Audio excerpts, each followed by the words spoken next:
আমি হেরা পাহাড়ের গুহায় গিয়া আল্লাহর ধ্যানে সময় কাটাইতাম। একদিন দুদিন না, সপ্তাহে সপ্তাহ। অনেক উঁচু পাহাড়, যেখানে কোনো সিঁড়ি নাই, দোকান নাই। এখন তো সিঁড়ি দোকানের অভাব নাই, আবার সরকার রাস্তা বানাইতেছে গাড়ি নিয়ে উঠার জন্য, আবার কেবল সিস্টেমে উঠার সিস্টেম করতেছে। ওই সময় তো পাথরওয়ালা জমিন, চতুর্দিকে দুশ্মন। খাদিজা মহিলা হইয়া নাস্তা নিয়া ওই পাথরওয়ালা জমিন পাড়ায়া ওই পাহাড়ে উঠিয়া আমার হেরা পাহাড়ের গুহায় গিয়া আমার জন্য নাস্তা নিয়া হাজির হয়ে যাইত। আমি কালেমার দাওয়াত দিয়া যত গভীর রাতে আসতাম, ঘরের দরজায় সালাম দেওয়া মাত্র দরজা খুলে ফেলতো। খাদিজাকে একদিন জিজ্ঞাসা করা হলো, খাদিজা বলে আমি 1 সেকেন্ডের জন্য ঘুমাই না, রহমতের নবী রাস্তায় আছে। ও আয়েশা, ওই খাদিজার কথা যখন আমার মনে পড়ে আমি চোখের পানি ধরে রাখতে পারি না। আর একটা কষ্টের কথা মনে পড়লে আমি আর চোখের পানি ধরে রাখতে পারি না। আমি মক্কা থেকে পায়ে হেঁটে কষ্ট করে করে তায়েফের ময়দানে গেছি কালেমার দাওয়াতের জন্য।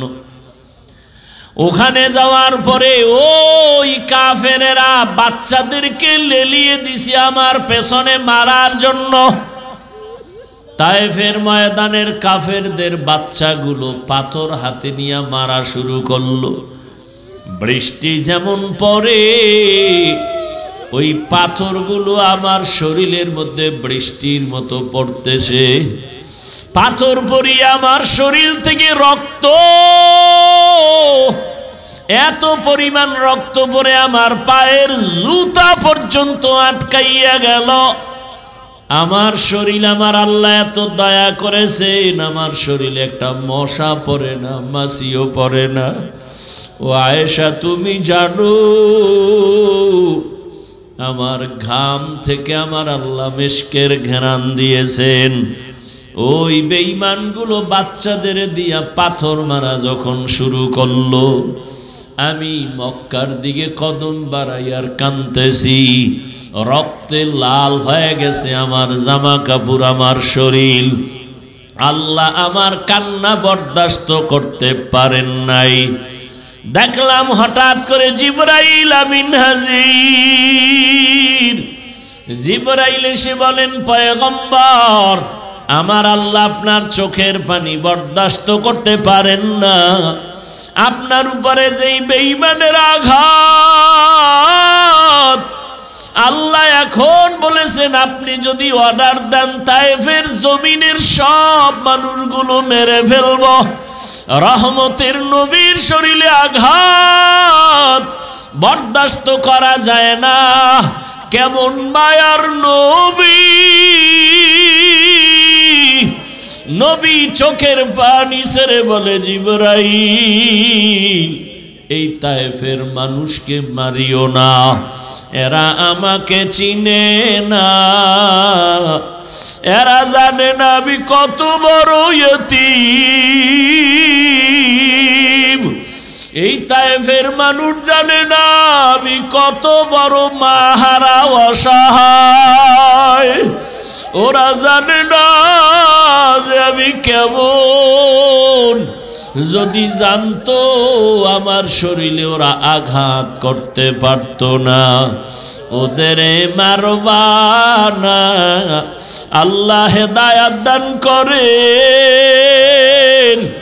ও আয়েশা, তায়েফের কষ্টের কথা যখন আমার মনে পড়ে, আমার শরীর থেকে কত রক্তের ফোঁটা যে ঝরলো, আমার ওই রক্তের কথা খেয়াল পড়লেই চোখের পানি ধরে রাখতে পারি না। ও আয়েশা, আমি চোখের পানি ফেলে তখন একা একা কান্না করি, আর একটা কষ্ট যখন মনে পড়ে চোখের পানি ধরে রাখতে পারি না। কিয়ামতের ময়দানের কঠিন হালাত, যেই দিন মানুষগুলো উলঙ্গ দাঁড়াবে, নারীরা উলঙ্গ, পুরুষেরাও উলঙ্গ দাঁড়াবে। হাসরের ময়দানে সূর্যের গরম, অন্যদিকে জাহান্নামের কঠিন আওয়াজ। আর জাহান্নাম চিল্লায় বলবে, ও আল্লাহ, বেনামাজি গুলো কই, বেপরদাওয়ালারা কোথায়, গুনাহগারেরা কোথায়, আমার পেটে দাও, আমি জাহান্নাম আগুন দিয়া ওদের খেয়ে ফেলতে চাই। ও আয়েশা, ওই হাসরের ময়দানে আমার আল্লাহ রাগান্বিত হয়ে যাবেন। দুনিয়াদার গুনাহগার বাহাদুরদের দিয়ে তাকাইয়া আল্লাহ রাগান্বিত কুদরতি আওয়াজ দিবেন, লিমানিল মুলকুল ইয়াউম লিল্লাহিল ওয়াহিদিল কাহ্হার। আমার আল্লাহ আওয়াজ দিবে, দুনিয়ার বাদশারা যারা কই, ও টাকার বাহাদুরেরা কই, ও নারী গাড়ির পাগলেরা কই, আয় দুনিয়াতে বাহাদুরি কম করো না, আজকে আমি মালিকের আদালতে দাঁড়াও, আমার সামনে দাঁড়াইয়া জবাব দাও, আজকের হাসরের ময়দানের রাজত্ব কার, আমি মাওলার আদালতে কারো বাহাদুরি চলবে না।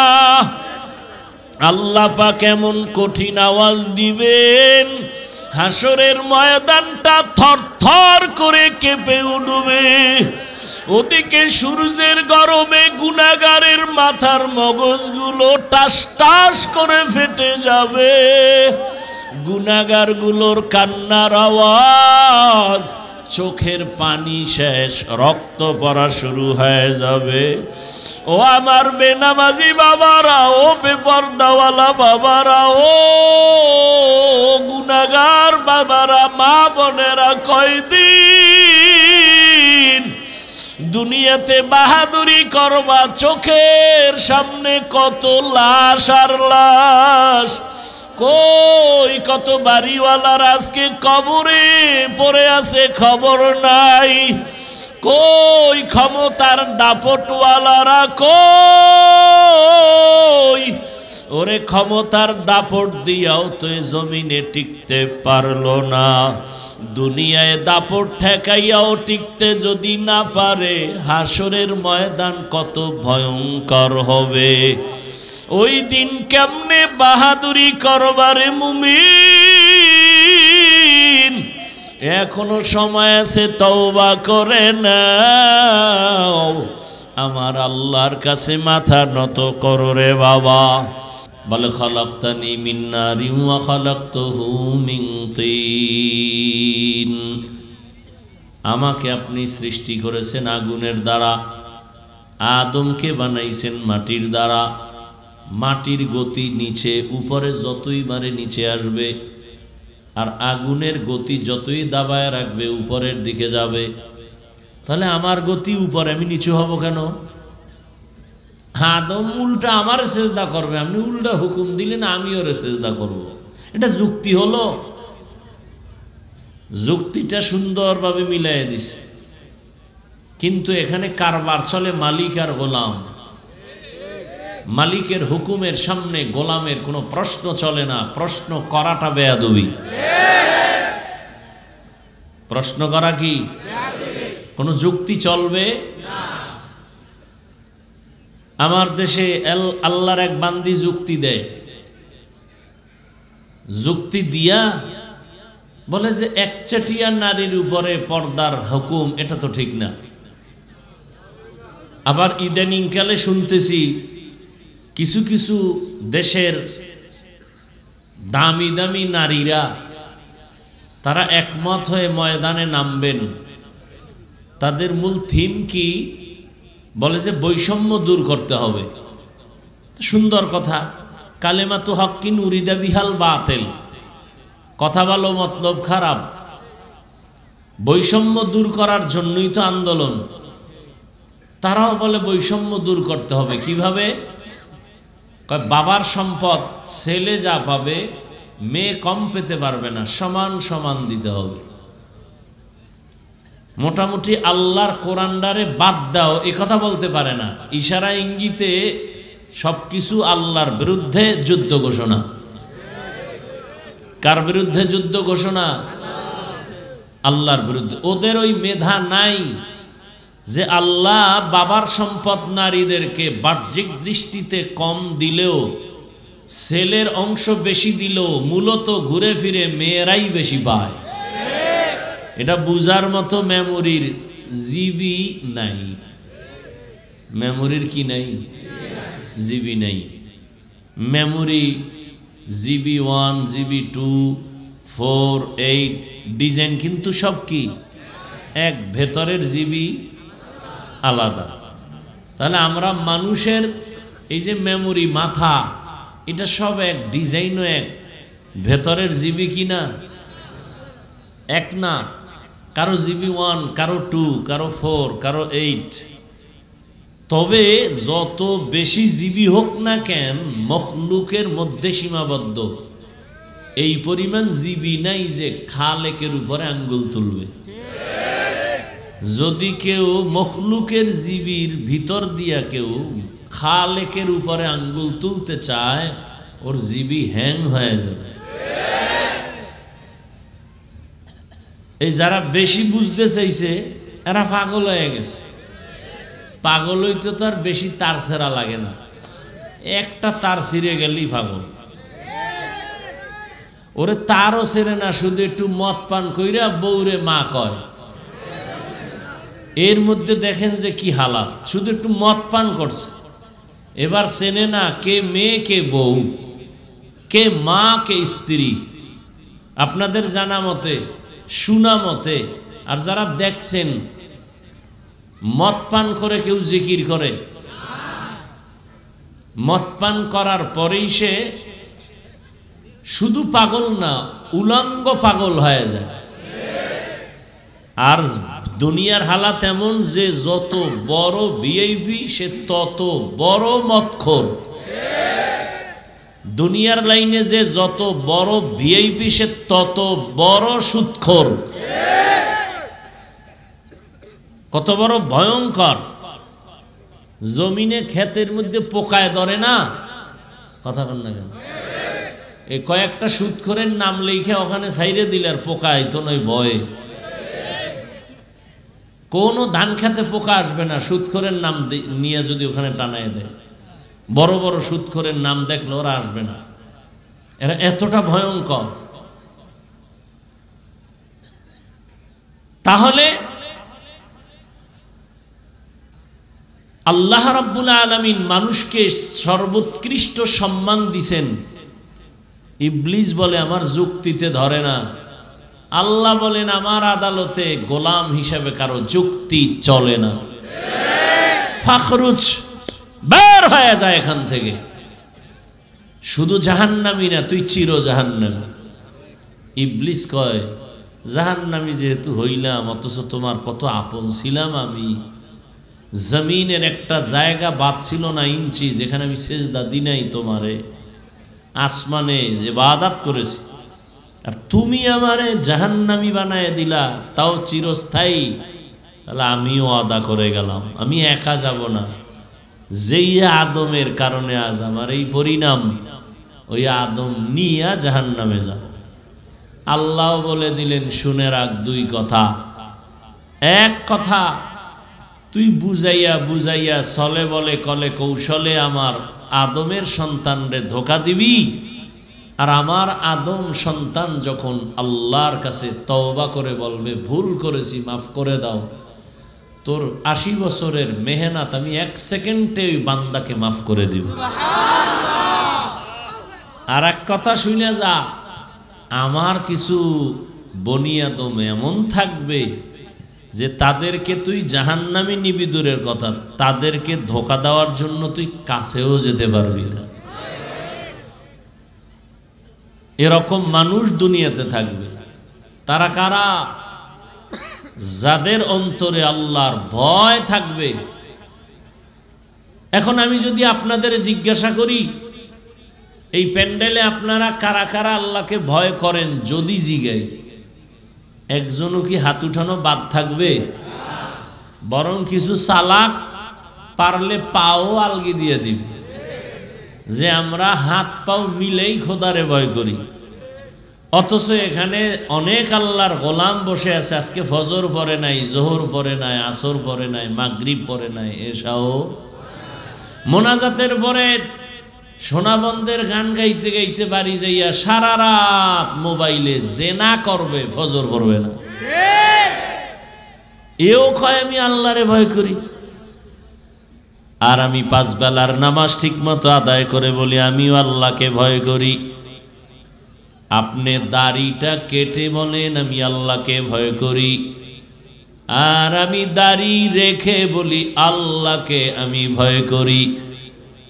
আপনারা পর্দা লঙ্ঘন করে বলেন আল্লাহকে ভয় করি। আর আমি পর্দা রক্ষা করে বলি আমি আমার আল্লাহকে ভয় করি। আপনি হারাম খাইয়া বলেন আল্লাহকে ভয় করি। আর আমি হালাল পন্থায় উপার্জন করে বলি আল্লাহকে ভয় করি। দুই ভয় কি সমান? আমি বলবো আপনার ভয় আসলে ভয় না। একজনের সাপ দেখলে বড় ভয় পায়, সাপ ভয় পায়, তার মানে কি সাপ ধরবে? কথা বলেন না কেন? সাপ ধরবে? সাপ ধরবে তো দূরের কথা, আসলেই যদি কেউ সাপরে ভয় পায়, ওই বান্দা সাপ ধরবে দূরের কথা, সাপ যেখানে থাকবে সেখানেও যাবে না। কেন? সাপেরে কি ভয় পায়। জমিনের মধ্যে সন্তান মা বাবাকে ভয় পায়, প্রমাণ বলে সন্তান মা বাবার সামনে কখনো অন্যায় করে না, শাস্তির ভয়ে, পিটার ভয়ে, বেতের বাড়ির ভয়ে। একটা ছাত্র শিক্ষকের ভয় করে, প্রমাণ বলে শিক্ষকের সামনে ছাত্র অন্যায় করে না, কেন? বেতের বাড়ির ভয়। ঠিক আমার আল্লাহর জাতের কসম, এই জমিনে যেই মানুষ আমার আল্লাহকে ভয় করবেন, গলায় ছুরি লাগাবে, দাড়ির মধ্যে অস্ত্র লাগাবে না। हर के दारद खौफे हकदार दिल मदगम, हर के दारद खौफे हकदार दिल मदगम, जन्नतुल मअवा देहद उरा मकाम जुज़बा हक ची ज़े मखाअज इंसुजा फजले मस्ते दर जुमला जहां। আল্লাহ তাআলা বলেন আমার আদালতে দাঁড়াইয়া হিসাব দেওয়ার ভয়। দুনিয়ার জমিনে যে নিজেকে গুনাহ থেকে বাঁচায় রাখবে, আমি আল্লাহ তাকে বিনা হিসাবে জান্নাত দান করব। আল্লাহর আদালতের ভয় কেন? আল্লাহর আদালত বড় ভয়ঙ্কর। কেমন ভয়ঙ্কর? যেই ভয়ঙ্করের কারণে রহমতের নবী পর্যন্ত কান্না করেন। আল্লাহর আদালতে দাঁড়ানোর ভয়। রহমতের নবীর হাতে গড়া সাহাবী জান্নাতের টিকিট পাইয়া সারা রাত নামাজে দাঁড়ায়া চোখের পানি ফেলে কান্না করেন। জাহান্নামের আযাবের ভয়। আম্মা জান আয়েশা রাদিয়াল্লাহু তাআলা আনহা মাঝে মাঝে বলেন, আমি দেখি আমার হুজরায় বসে রহমতের নবী গুনগুন করে কান্না করেন। আমি আয়েশা বড় ভয় পাই, না জানি কোনো বেয়াদবি হয়ে গেল আমার থেকে, কারণ আমার বয়স খুবই কম। আমি 6 বছর বয়স যখন আমার রহমতের নবীর সাথে আমার বিবাহ হয়েছে, যখন আমার বয়স 9 বছর তখন আমি রহমতের নবীর ঘরে গিয়া ঢুকলাম। আমার বয়স যখন 18 বছর তখন আমার মায়ার নবী রহমতের নবী জমিন থেকে বিদায় হয়ে গেলেন। হিসাবটা বুঝলে বলবেন, আম্মা জান আয়েশা রাদিয়াল্লাহু তাআলা আনহা নবীর ঘর করলেন কত বছর? জোরে বলেন। 6 বছর বয়সে রহমতের নবীর সাথে বিবাহ, 9 বছর বয়সে নবীজির ঘরে আসলেন, 18 বছর বয়সে রহমতের নবী চলে গেলেন। মাত্র 9 বছর নবীর ঘর করলেন। 18 বছরের বয়সের বোন, আমাদের দেশে তো অনেক 18 বছরের মেয়েদের বিয়েই হয় না। এর মধ্যে আবার একদল আগুন লাগায় কয় বাল্য বিবাহ বন্ধ করে দাও, তার মানে আকাম চালাও, লাইসেন্স লাগবে না, আকাম চালাইতে থাকো, তবে বিবাহ চলবে না, আকাম চলবে। আম্মা জান আয়েশা রাদিয়াল্লাহু আনহা বলেন, মাত্র আমি 18 বছরের নারী, 9 বছর রহমতের নবীর ঘর করে রহমতের নবীর দোয়া পাইয়া কি হয়েছি। আম্মা জান আয়েশা বলেন, আমি 2000-এর উপরে হাদিসের হাফেজা হয়ে গেছি। কয় হাজার? আপনারা পারেন কয়শো? কথা কন না কেন? আপনাদের ঘরের মহিলারা একটাও না, একটা হাদিস না পাইরা আপনি আহলে হাদিস হন কেমনে? জিন্দেগি মে বন্দেগি তু করনা হে, জিন্দেগি মে বন্দেগি তু করনা হে, जिंदगी बे बंदगी शर्मिंदा है, जिंदगी बे बंदगी शर्मिंदा है। दुनिया में हो दुनिया का तलबगार ना हो, बाजार से गुजर हो खरीदार ना हो। ये दुनिया एक मिसले कागज फूल है, ये दुनिया एक मिसले कागज फूल है, जिंदगी में बंदगी तू करना है, जिंदगी में बंदगी तू करना है, जिंदगी बे बंदगी शर्मिंदा है, जिंदगी बे बंदगी शर्मिंदा है, जिंदगी में বন্দেগি কুন বন্দেগি বন্দেগি বে জিন্দেগি শর্মিন্দগি। আম্মা জান আয়েশা রাদিয়াল্লাহু তাআলা আনহা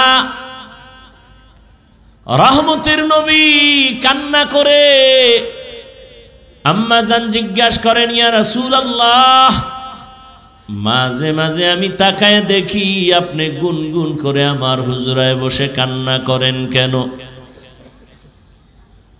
রহমতের নবী বলেন, হে আয়েশা, তিনটা কঠিন কষ্টের কথা যখন আমার মনে হয় আমি চোখের পানি ধরে রাখতে পারি না।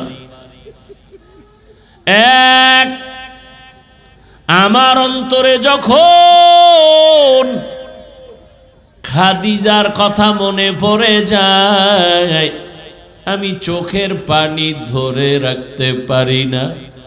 কারণ ও আয়েশা, তুমি আমার সুখের দিনের বিবি, খাদিজা আমার দুঃখের সময়ের বিবি। এমন এক সময় আমি জমিনে আসছি, আমি আয়েশা কোনোদিন আমার আব্বার চেহারা দেখি নাই, একবারও আমি আমার আব্বাকে ডাক দিতে পারি নাই। 6 বছরে মা হারায় ফেললাম। 8 বছর আমার দাদা এত আদর করতেন, আমার 8 বছরে আমার দাদাও চলে গেল। আমি বড় অসহায়, মাও পেলাম না, বাবাও পেলাম না। মা বাবার স্থানে বড় দাদা বড় আদর করে, দাদারেও হারাইলাম। ওই সময় দুনিয়া দারুল আসবাব হিসাবে আমার জন্য দুটো ছায়া, এক ছায়া হলো আমার চাচা আবু তালিব, আর এক ছায়া আমার খাদিজা। আরবের ধনী, সতী, গুণী, বিশ্ব সুন্দরী, সর্বগুণে গুণারা, সম্পদের অভাব নাই, গুণের কোনো অভাব নাই। ওই খাদিজা আমার দুঃখের সময় আমার হাতে ঈমানের দাওয়াত নিয়া তার জীবনের অর্জন করার সম্পদ আমাকে দান করেছে। আর আমি দিনের দাওয়াত দিতাম। খাদিজা আমার জন্য যত কষ্ট করেছে, আমি হেরা পাহাড়ের গুহায় গিয়া আল্লাহর ধ্যানে সময় কাটাইতাম। একদিন দুদিন না, সপ্তাহে সপ্তাহ। অনেক উঁচু পাহাড়, যেখানে কোনো সিঁড়ি নাই, দোকান নাই। এখন তো সিঁড়ি দোকানের অভাব নাই, আবার সরকার রাস্তা বানাইতেছে গাড়ি নিয়ে উঠার জন্য, আবার কেবল সিস্টেমে উঠার সিস্টেম করতেছে। ওই সময় তো পাথরওয়ালা জমিন, চতুর্দিকে দুশ্মন। খাদিজা মহিলা হইয়া নাস্তা নিয়া ওই পাথরওয়ালা জমিন পাড়ায়া ওই পাহাড়ে উঠিয়া আমার হেরা পাহাড়ের গুহায় গিয়া আমার জন্য নাস্তা নিয়া হাজির হয়ে যাইত। আমি কালেমার দাওয়াত দিয়া যত গভীর রাতে আসতাম, ঘরের দরজায় সালাম দেওয়া মাত্র দরজা খুলে ফেলতো। খাদিজাকে একদিন জিজ্ঞাসা করা হলো, খাদিজা বলে, আমি 1 সেকেন্ডের জন্য ঘুমাই না, রহমতের নবী রাস্তায় আছে। ও আয়েশা, ওই খাদিজার কথা যখন আমার মনে পড়ে আমি চোখের পানি ধরে রাখতে পারি না। আর একটা কষ্টের কথা মনে পড়লে আমি আর চোখের পানি ধরে রাখতে পারি না। আমি মক্কা থেকে পায়ে হেঁটে কষ্ট করে করে তায়েফের ময়দানে গেছি কালেমার দাওয়াতের জন্য। ওখানে যাওয়ার পরে ওই কাফেরেরা বাচ্চাদেরকে লেলিয়ে দিছে আমার পেছনে মারার জন্য। তায়েফের ময়দানের কাফেরদের বাচ্চাগুলো পাথর হাতে নিয়ে মারা শুরু করলো।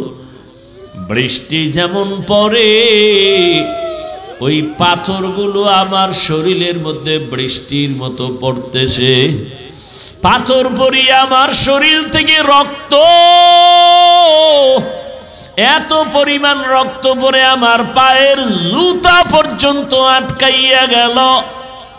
আমার শরীর, আমার আল্লাহ এত দয়া করেছেন, আমার শরীরে একটা মশা পড়ে না, মাছিও পড়ে না। ও আয়েশা, তুমি জানো আমার ঘাম থেকে আমার আল্লাহ মিশকের ঘ্রাণ দিয়েছেন। ওই বেঈমানগুলো বাচ্চাদের দিয়া পাথর মারা যখন শুরু করলো, আমি মক্কার দিকে কদম বাড়াইয়ার কাঁদতেছি। রক্তে লাল হয়ে গেছে আমার জামা কাপড়, আমার শরীর। আল্লাহ আমার কান্না বরদাস্ত করতে পারেন নাই। দেখলাম হঠাৎ করে জিবরাইল আমিন হাজির। জিবরাইল এসে বলেন, পয়গম্বর, আমার আল্লাহ আপনার চোখের পানি বরদাস্ত করতে পারেন না। আপনার উপরে যেই বেঈমানের আঘাত,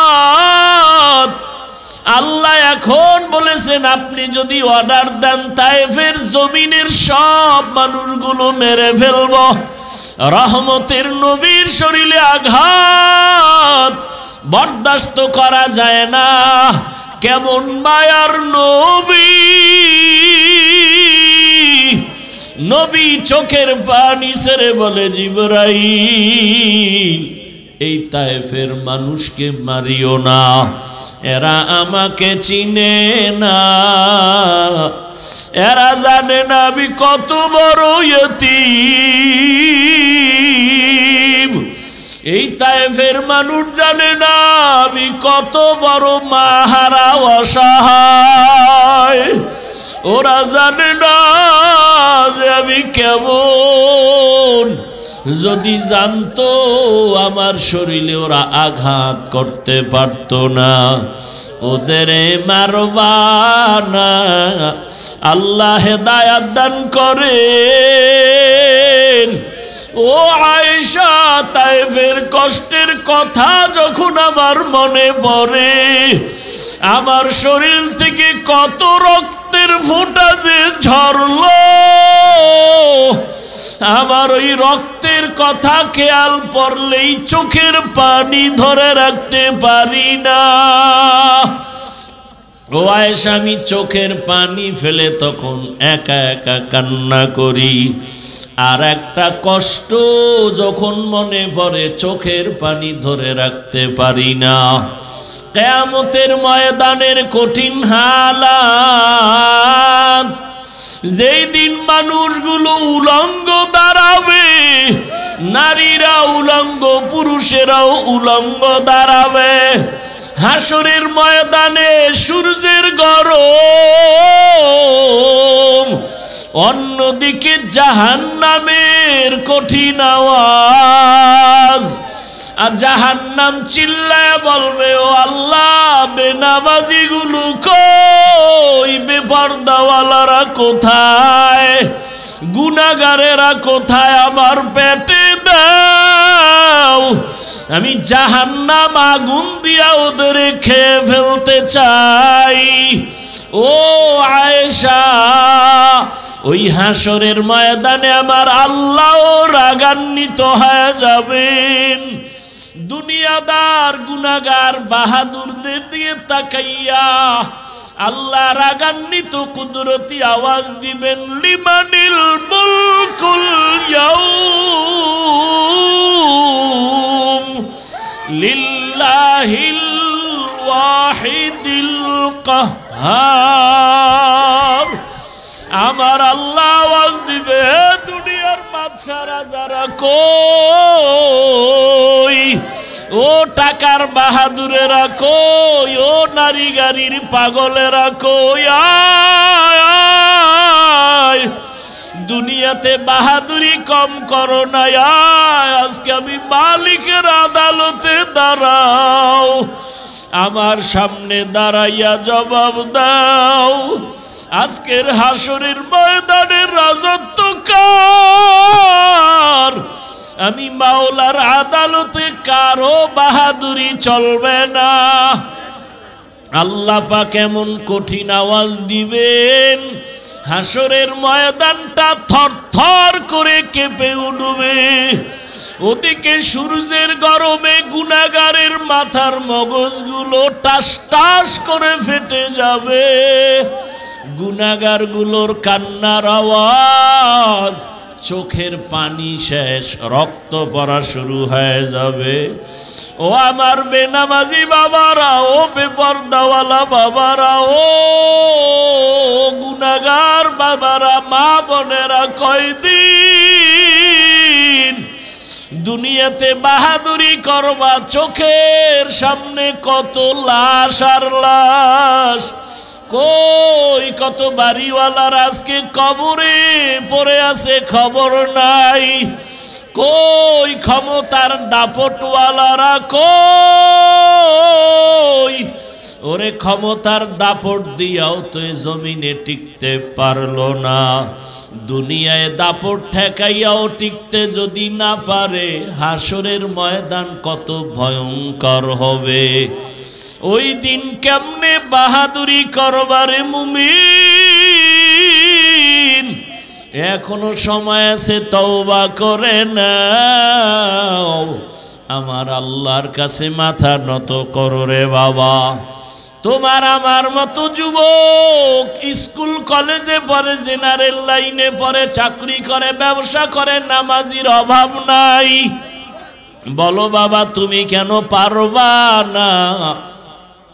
তোমার মতো যুবক জেনারেল লাইনে থাকিয়া চাকরি করে, RAB, army, police, BDR, doctor, professor, engineer, 5 বেলার নামাজ পড়ে, গাড়ি চালায়, নামাজ ছাড়ে না, নদীর মধ্যে মাছ ধরে, নামাজ ছাড়ে না, কৃষি কাজ করে, নামাজ ছাড়ে না, শ্রমিকের কাজ করে, নামাজ ছাড়ে না, দাড়ি কাটে না, দিনরাত্র কষ্ট করে, আর মা বাবার খেদমত করে। বলো বাবা তুমি কেন পারো না? দাড়ি কাটলে দুনিয়ার তো কোনো লাভ নাই, নামাজ ছেড়ে দিলে তো দুনিয়ায় কোনো লাভ নাই। আজকে তুমি যার পেছনে ঘুরিয়া দুনিয়ার লাভের আশায় নামাজ বাদ দিছো, দাড়ি কেটেছো, এদের খবর নিয়ে দেখো, স্বার্থে আঘাত লাগলে আর তোমাকে চিনে না। ওরে বান্দা, যার পিছনে দৌড়াও তারই তো পালাবার কোনো জায়গা নাই। অতএব ওই রাস্তা বাদ দিয়ে আমার মালিকের খুঁজো, আমার মালিকের পেছনে সময় দাও, রসুলের আদর্শের মালা গলায় লাগাও, আল্লাহর কাছে মাথা নত করে তওবা করো, আর আল্লাহকে বলো হে মালিক, হাসরের ময়দানে কেমনে দাঁড়াবো তোমার আদালতে? দুনিয়াতে সূর্যের গরম সহ্য করতে পারি না, মশার কামড় সহ্য করতে পারি না, দুনিয়াতে একটা বেতের বাড়ি সহ্য করতে পারি না। ওরে গুনাহগারের যে আযাব, হাসরের ময়দানে গুনাহগারেরা জাহান্নামের আগুনে জ্বলবে, ওই আযাব কেমনে সহ্য করবা? আল্লাহর কোরআন মিথ্যা মনে করিও না রে বাবা, এখনো সময় আছে। চাকরি করো, বাধা নাই, স্কুলে পড়ো, কলেজে পড়ো, বাধা নাই, ব্যবসা করো, বাধা নাই, নামাজ আদায় করো, মা বাবার দোয়া নাও, শিক্ষকের দোয়া নাও, উলামায়ে কেরামের পরামর্শ নিয়া নবীর আদর্শ মতে চলো, নামাজ ছাড়িও না রে বাবা। আল্লাহর কাছে তওবা করো, 2 ফোঁটা চোখের পানি ছেড়ে আমার মালিকের ডাক দাও, অন্তর দিয়া ডাকো আর বলো হে মালিক,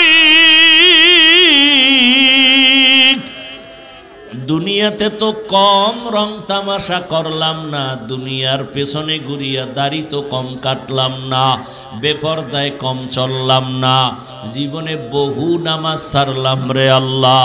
আজকে থেকে আর নামাজ সারবো না, বেপরদায় চলবো না, মা বাবাকে কষ্ট দিব না, শিক্ষকের দোয়া নিয়া, উলামায়ে কেরামের পরামর্শ নিয়া নবীর তরিকা মেনে চলবো। আর নামাজ ছাড়বো না, বেপরদায় চলবো না, দাড়ি কাটবো না। তওবা করার মতো যদি নিয়ত হয়, খাঁটি হাত, খাঁটি তওবার নিয়তে দুটো হাত আল্লাহকে দেখায়া দাও।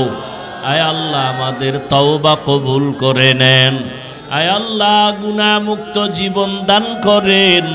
তওবার উপরে মজবুত হইয়া চলার তৌফিক দান করেন, আমিন। আলহামদুলিল্লাহ।